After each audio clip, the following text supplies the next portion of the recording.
Hey guys, I'm here on a call with Megan today, and we're going to talk about some website mistakes that businesses or individuals may be making. She's going to help answer a couple of questions for us. So welcome, Megan. Thank you so much for joining. Thanks for having me. Of course. So we're going to get right into it. There's a couple of questions that I know a lot of people are wanting to know. I'm wanting to know. So let's dive a little bit deeper into this. What are some common website mistakes that happen, and what do you normally see that people do to cause that? One of the biggest, I think errors on a website, number one, it's not mobile responsive. If things like fall off the edge when you're on a mobile device, or you change screen sizes and things just don't align, that happens pretty often that we see that we can make quick fixes for on our end. We have a team of developers that works really well for responsive screens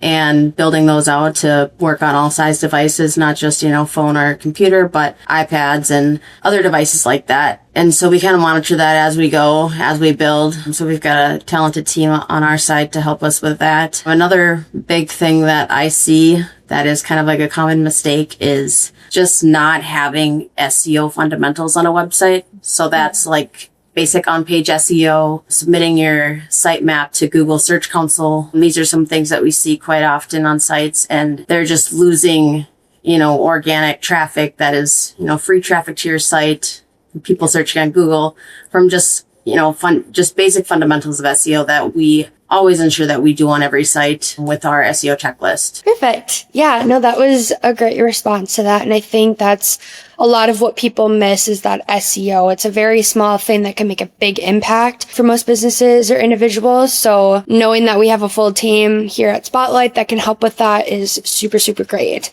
Let's move on to the next question. What is one thing that kills a website's performance that most people don't notice? If you spend a lot of time on your website, sometimes it's hard to notice that navigation plays a big role. It's one of those things where you kind of have to look at it through somebody who knows nothing about your business, has never, been in contact with you before. So a lot of the times navigation can get kind of confusing. It can get overwhelming. People can get lost. And so you want to make sure that within the first 3 to 5 seconds, somebody can find what they're looking for when they come to your website looking for a product or a service. And that's something that we take pretty seriously. And we always want to make sure you've got a clean, quick, easy to use navigation. Yes, 100%. Perfect. So next question is, what are common mistakes that you see on websites when clients come to us with an issue? A lot of the times, websites will be built to be more like a brochure. So just something that they can be seen online. It shows what they do or their products and their services, but it really doesn't go beyond that. There is no call to action. There is no drive to conversion on the pages. There's no kind of engagement features that we always think about when we're doing design. So when we design websites, we put a lot of thought into the psychology, the behavioral process. Let's show some social proof. Let's show some value propositions that make you guys stand out from your competition, and really try to get this website to be used as a sales tool and not just an online brochure that you can show people, but something that really makes them want to make the decision and click that call now button or, fill out a form.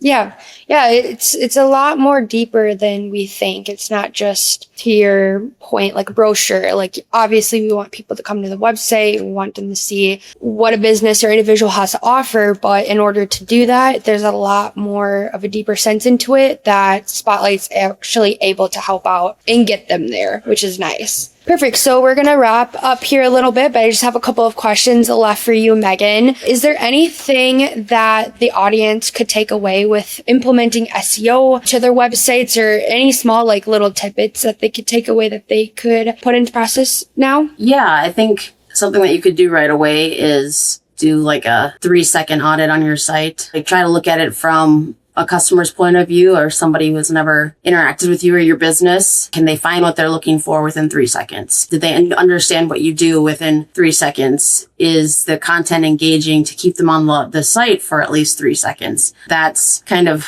a quick audit to do. And if there's areas that you need to improve, that's when you can call us and we can kind of help you get started with some of those enhancements, or maybe it's a homepage redesign or something like that. But as far as SEO, kind of the same thing. A quick tip would be, overviewing all your on-page SEO, which is like your SEO titles and your meta descriptions. Those are what show up in the Google search snippets or your search snippets. Some lingo that might not make any sense to people, but when you're looking on Google, what shows up in the words that pop up on the screen next to your name. Making sure that there's keywords in those, making sure that you have featured images tagged for Google, making sure your Google My Business profile is up to date with images. And those can all help your SEO pretty significantly. And then if you want to do an SEO overhaul, a full SEO cleanup, we have, a team of technical SEO experts that help us with that kind of stuff, making sure you're getting ranked on the AI searches, making sure everything on the back end is looking good and is cleaned up, and you're getting ranked where you should be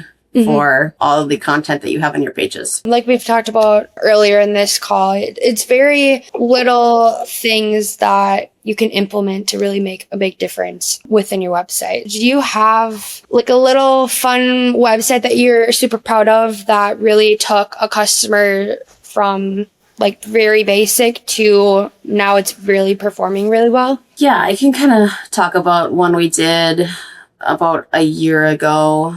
It was actually a pretty big project. We did a custom design website for a hospital called Life Care Medical. Their website was pretty much like a brochure before. The navigation was really messy. It was hard to find things. It just didn't have clean information organized. And they have a lot of information because there's different branches and different sections of the hospital. So what we did was we did a full redesign. We cleaned up, all the navigation. We tried to organize it in a way of, I want to, having buttons right away to help you find exactly what you're looking for. No matter if they're there looking for a job or if they're there looking for care or if they're looking for a certain doctor. And we also created a custom kind of mega menu to help identify, what they're looking for as well.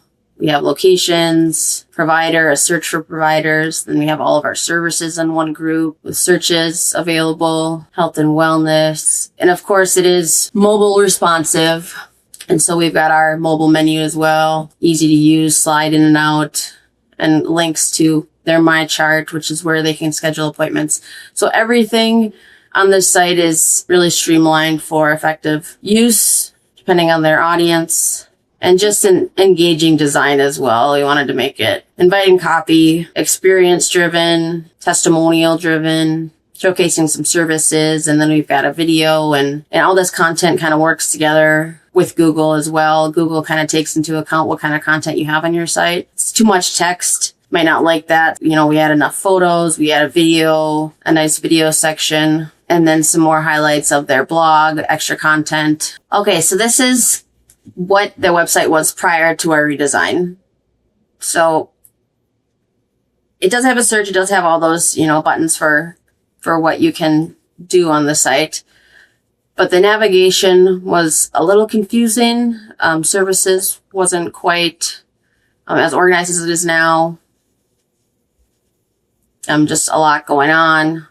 Very much kind of a brochure type website.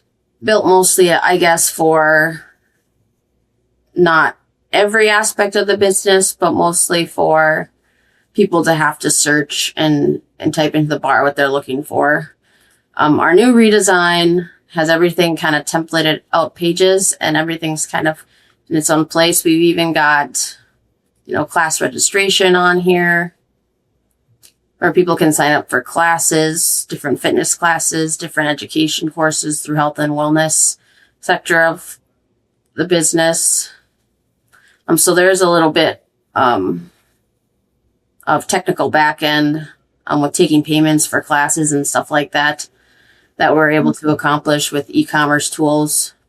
But definitely a lift up from the previous website. It's just cleaner. It's easier to navigate. It's got information laid out a lot more simpler. And I think that it has a lot more, it's more appealing to the eye, the design. The design actually goes a long way in websites. We see engagement rates increase across a number of our sites that we redesign, and engagement rates and Google Analytics are, the amount of time people spend on your site, the amount of clicks that they make. Did they watch a video? Did they download something? Did they click to the next page? Those kind of things help us track engagement rate. And so for a website like this, they might, if they can't find something, they might leave right away. That lowers your engagement rate. Or if they, only make it to one page instead of 3 pages, that kind of stuff.